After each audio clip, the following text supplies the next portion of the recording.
à la fois singulier et universel, nous avons la possibilité de devenir de vrais leaders. Mais celui qui en parle le mieux, c'est François-Daniel Mijon. On peut l'applaudir.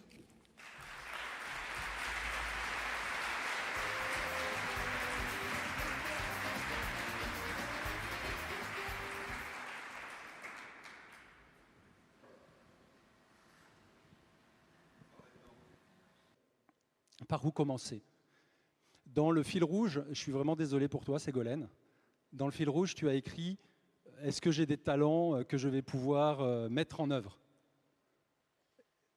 Et là, je suis vraiment désolé, Ségolène. Mais on ne va pas commencer par les talents. On ne va pas commencer par les talents. En fait, depuis hier, on parle beaucoup, et merci, de vulnérabilité.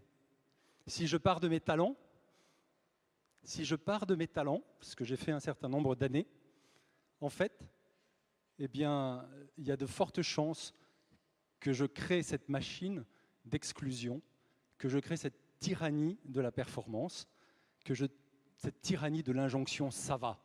Pourquoi? Parce que j'ai des talents. Alors, soit je me lance dans cette furie, et je vais être un de plus, à avoir exclu le meilleur de moi-même, et donc sans limite pour pouvoir exclure le meilleur des autres. Ou bien, je me dis et j'assume d'abord ma propre vulnérabilité. Qu'est-ce que cette vulnérabilité qui n'est pas misérabiliste, qui n'est pas effondrement, mais qui est fécondité? Fabrice le dirait sans doute mieux que moi. Mais à travers mon expérience, cette vulnérabilité, ça a été pour moi celle de reconnaître profondément, et Fabrice l'a dit tout à l'heure, cette gratitude. Je ne suis pas l'auteur du meilleur de ce que je peux apporter au monde. Et donc, quelque part, quand bien même j'aurai des talents, quand bien même j'aurai des choses à apporter, évidemment, tout cela n'est qu'une étape, tout cela n'est qu'une partie de ce que j'ai à apporter. Qu'est-ce que cette vulnérabilité qui est fécondité? À quoi ça ressemble?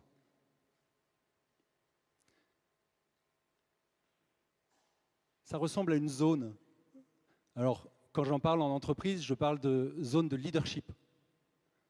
Parce que le leadership, c'est important pour les dirigeants, c'est important dans les entreprises. Il y a beaucoup de monde qui veulent beaucoup de leadership. Alors on leur dit, c'est une zone de fécondité, et alors je l'utilise simplement, le mot, c'est une zone de leadership. Mais c'est un leadership qui est authentique. De quoi est faite cette zone? À quoi ressemble-t-elle? Trois éléments fondamentaux. Le premier élément, plutôt un élément de verticalité, c'est la notion de vocation professionnelle. Si nous sommes ici et maintenant, là, dans ce présent, c'est parce qu'il y a quelqu'un à qui on peut prêter la sagesse d'un ingénieur qui a prévu que quelque chose se passe pour lequel il m'a profondément conçu. Il y a un courant de service qui peut me traverser, vous toucher, m'exposant radicalement, me reléguant profondément dans l'arrière-boutique pour être relation. Vocation professionnelle. Une petite phrase qui, pour chacun d'entre nous, capture le service pour lequel je me sens profondément fait. Des exemples? Observer un événement extraordinaire, le faire connaître au plus grand nombre. Rassembler une équipe autour de la vérité pour que chacun puisse grandir, et l'équipe aussi. Rencontrer quelqu'un pour l'aider à rejoindre ses aspirations les plus profondes et en vivre. Ces petites phrases que je viens de vous citer sont des exemples de personnes avec qui nous travaillons. Elles sont extrêmement clivantes. Si c'est ma vocation professionnelle, c'est la source du sens, de la créativité, de l'innovation, de l'engagement, de la responsabilité. la fin de la peur. Si je propose à quelqu'un d'imaginer, à partir de demain matin, qu'il ne pourrait pas vivre cette vocation professionnelle, il me dira non-sens, trahison, gaspillage, vide, dépression.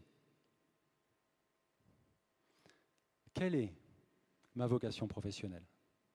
Quel est ce service qui me traverse lorsque je suis la bonne personne, au bon endroit, en train de laisser faire ce qui doit se faire? Vulnérabilité extrême, je ne suis pas l'auteur de cette vocation. Je peux même ne pas en avoir envie. Je peux même la rejeter. Je peux aussi consentir et ressentir profondément que je n'en suis pas digne. La deuxième dimension de cette zone de fécondité maximale, on va l'appeler comme ça entre nous, de vulnérabilité féconde, c'est ma manière d'être en sympathie avec les personnes qui m'est donné de rencontrer. Fabrice nous a parlé de proximité, de commencer ici et maintenant, pas avec des idées, avec des visages. J'ai été interviewé juste avant, merci beaucoup Margot, une belle rencontre. Margot me dit, on a eu une idée avec Louis-Marie, merci Louis-Marie. D'ailleurs, ni l'un ni l'autre n'arrivait à s'attribuer la paternité de cette idée. C'est leur rencontre qui a donné l'idée. Merci de vous être rencontrés. Et ils m'ont dit, François Daniel, il faut qu'on vous propose les questions, mais on s'est dit qu'on allait mimer une rencontre, se rencontrer. Et j'aurais dit, mais quelle belle idée que de se dire, regardons comment se passe une rencontre. J'ai juste refusé de préparer les questions pour se rencontrer. Des visages, ici et maintenant, dans le présent, pour une rencontre. Une rencontre qui respecte l'autre dans sa liberté, qui m'offre profondément une manière d'être, de vivre en sympathie. Qu'est-ce que c'est que cette histoire?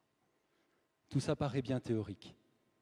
En fait, là aussi, on peut, en travaillant un peu et en travaillant sur soi, découvrir des petits symptômes très très simples, comportementaux, émotionnels, qui nous renseignent pour savoir si nous sommes en train de vivre ou pas la rencontre. Vivre la rencontre, être dans le présent, se livrer, nous a dit Fabrice, se livrer.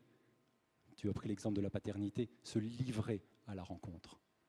Radicalement renoncer à avoir un agenda sur la rencontre pour commencer cette rencontre dans un donne-moi à boire qui m'emmènera je ne sais où. C'est à ce prix-là de renoncement, de vulnérabilité sur ce qui pourra se passer qu'a lieu la rencontre. La troisième dimension de cette zone de vulnérabilité maximale, c'est le consentement. Le consentement, le regard sur soi. Si je dis oui à cette vocation professionnelle que je n'ai pas décidée par moi-même, si je dis oui à cette rencontre, qui laisse la liberté à la personne à qui je parle, je viens de dire deux oui qui me tirent en dehors de moi-même. Quelles conséquences pour moi? Consentir que ce chemin de vérité, ce chemin de réalité, pour reprendre les mots de Fabrice, c'est le meilleur chemin vers mon avenir, vers l'avenir de la personne que je rencontre, vers l'avenir de notre vivre ensemble. Pourquoi? Parce qu'il met au cœur, non pas par des mots, non pas par une idée, les personnes qui sont là. Pas besoin de résultats. Peut-être qu'en se retournant, on verra un petit peu ce qui aura été fait. Mais vivre intensément le présent en lui donnant sa chance. La chance d'être un trait d'union vers l'avenir. Vocation professionnelle, manière d'être en sympathie, consentement à se laisser modeler par cette dynamique. Alors tout ça est encore bien théorique. François Daniel, franchement, si vous allez avec ça voir quelques patrons d'entreprise, ça doit résonner un petit peu différent de leur quotidien. Évidemment, il faut rentrer dans le concret. Rentrons dans le concret. Là aussi, un piège, Fabrice nous l'a bien démasqué. Je vais imaginer ma vision. Beaucoup de leaders commencent par la vision. Plus ça va, plus je me dis la vision, c'est un gros piège. En fait, plus ça va, plus je me dis, commençons par la rencontre. Et commençons par la gratitude. Commençons par faire mémoire. Qu'avons-nous que nous n'ayons reçu? Cette vocation professionnelle, elle a dû bien s'exprimer ici ou là dans mon existence. Cette manière d'être en sympathie, elle a bien dû s'exprimer dans mon existence. Et ce consentement également, puisque c'est fondamentalement ce que je suis. Et donc cette idée, c'est de commencer par faire mémoire. Faire mémoire de moments assez spécifiques, avec quelques critères, qui nous permettent justement de localiser cette zone. Et je voudrais peut-être, pour ne pas être tout seul, vous proposer une expérience. Une expérience de mémoire. Du moment qui va me permettre d'accéder à un regard en sympathie avec la personne qui est en face de moi. Est-ce que vous prenez ou pas? Oui, on y va. Ok. J'ai besoin de votre coopération, parce que vous savez que... Voilà. 4 questions. Mettez-vous bien à l'aise, bien tranquille. 4 questions. La première question, essayez de faire mémoire de tous les visages que vous avez rencontrés jusqu'à maintenant. Ils sont nombreux. Et laissez surnager les 2 ou 3 visages des personnes dont vous pouvez dire, aujourd'hui, je leur dois le meilleur de ce que je suis.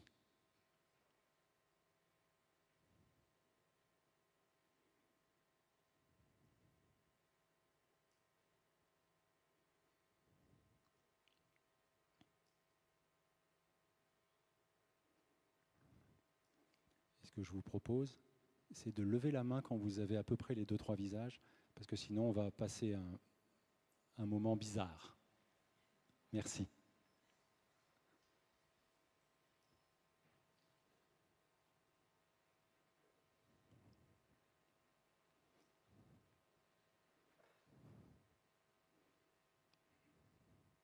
Merci. Maintenant, une question très difficile. On ne le dira à personne. Toutes les influences que vous avez reçues, évidemment, resteront dans votre existence, mais on va choisir une personne.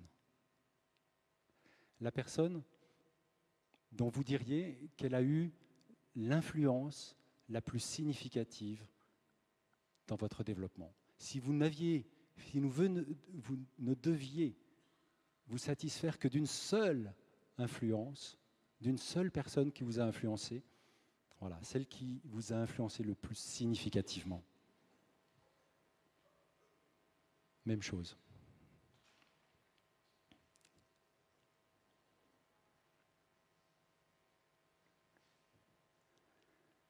Merci. Si vous aviez choisi cette personne,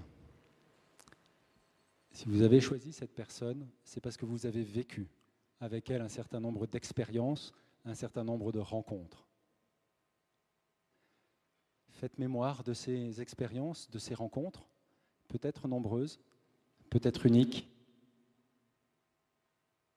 Les 2 ou 3 rencontres dont vous vous dites c'est parce que nous avons vécu ensemble cette rencontre qu'aujourd'hui j'ai eu cette influence bénéfique, que je suis le meilleur de ce que je suis.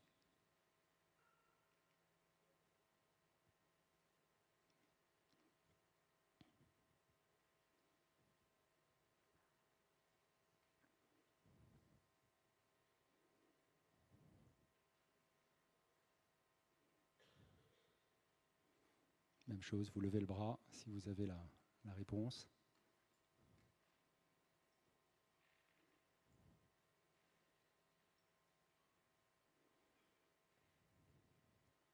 Et maintenant, dernière question, vous isolez le moment le plus significatif. Si vous n'aviez eu à vivre qu'une seule rencontre avec cette personne, la rencontre la plus significative, celle qui a été pour vous la plus déterminante dans l'influence bénéfique qu'a eue cette personne sur votre trajectoire. Et même chose.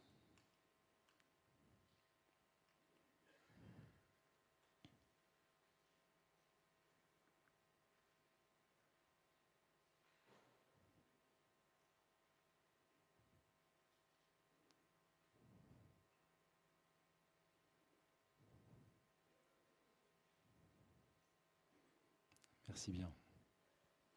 Ce moment que vous venez d'isoler, de faire mémoire, eh bien, on pourrait l'appeler un moment source. C'est le moment emblématique du bien que vous a fait la personne qui vous a fait le plus de bien. En fait, ce moment-là est un moment charnière de notre existence. C'est un moment pour lequel on peut avoir une immense gratitude. C'est un moment pour lequel, voilà, si on s'y replonge, si on y retourne, si on le revit, eh bien, nous révolutionnons le regard que nous portons les uns sur les autres. Tout simplement parce qu'en se souvenant de ce que nous avons reçu à ce moment-là, en nous l'appropriant, eh bien, nous pouvons à nouveau regarder la personne qui est en face de nous dans la rencontre avec la bienveillance, avec la sympathie avec laquelle nous avons été regardés à ce moment-là.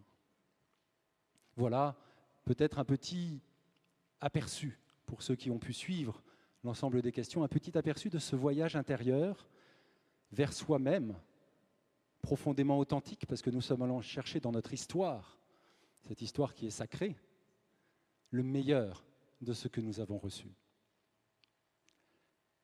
Le même genre de mémoire et d'exercice de mémoire peut nous aider à découvrir notre vocation professionnelle. On ira chercher des moments, ce que nous appelons des moments authentiques, des moments où nous sommes sentis en train d'apporter une valeur ajoutée de manière extrêmement fluide, extrêmement naturelle, et que les personnes qui le recevaient étaient profondément engagées. Relire son passé pour aller y chercher ces moments authentiques et regarder le service qui, à ce moment-là, nous traverse, nous met sur la voie de notre vocation professionnelle. Et puis, sur la troisième dimension, cette dimension du consentement, c'est peut-être des expériences plus douloureuses qui vont nous aider. Les souvenirs où finalement nous avons été sincères, mais nous n'avons pas été authentiques. Où nous avons cru bien faire, mais nous avons couru après des chimères. Et puis, contraster ces moments avec ces moments d'authenticité où je suis aligné avec une vocation professionnelle, où je consens à une rencontre, pour voir quels sont dans ma vie ce que nous appelons nos déviateurs. Les déviateurs, c'est-à-dire ces petites marottes qui nous font partir.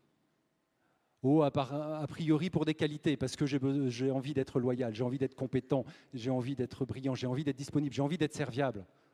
Toutes ces petites phrases qui nous font sortir de notre chemin avec sincérité, mais qui nous font perdre l'authenticité. Voilà un peu, peut-être rapidement dégrossi, ce chemin plus intérieur qui nous permet ensuite de se dire, mais qu'est-ce qui va se passer si je suis dans cette zone de fécondité maximale ? Que se passera-t-il ? Cessons peut-être de se poser cette question. Ce qui est sûr, pour revenir à ce que Ségolène nous proposait, c'est qu'il n'y a aucun de mes talents qui n'aura disparu. J'aurais fait l'expérience d'une vulnérabilité fondamentale, d'une gratitude immense et d'une possibilité, si je le souhaite exercer cette responsabilité, de donner au monde le meilleur de ce que j'ai reçu. Et ma proposition pour nous tous ici, eh bien, c'est de nous poser une seule question. Qui suis-je pour priver le monde du meilleur de ce que j'ai reçu ? Merci.